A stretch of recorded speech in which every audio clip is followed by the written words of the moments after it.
ngayon gusto ko magsulat gamit tong ballpen na to. Kasi nga, diba, nakuha natin to sa blind bag. So, ayan, may prepare ako dito mga notepads. Ayan, yung binili natin. So, feel ko guys, ito yung gagamitin ko. So, ano muna natin to guys. Bago tayo magsulat dito sa Meet Our Sweet Little Time. Pink Daisy?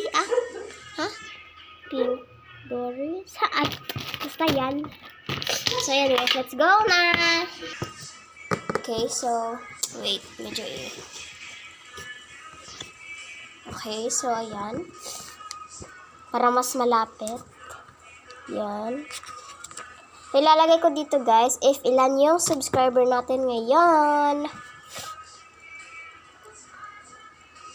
By the way guys, maganda siya kasi pink yung notepad, pink din to. So,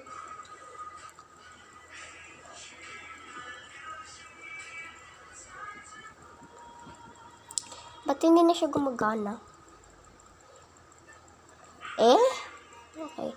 Subscriber 25. Yan guys, yung subscriber natin ngayon is 25. So, thank you so much. Tsaka guys, yung latest ko na video is sobrang dami. Magwa 1K na viewers na yan. So, please guys, tingnan nyo yun. Yung pack an order with me. So, please tingnan nyo yun guys para magwa 1K. So, ayan lang naman guys. Nakasulat na ako dito. Comment kayo guys if magsulat pa ako dito sa tatlong to. So, yun na guys. Bye-bye!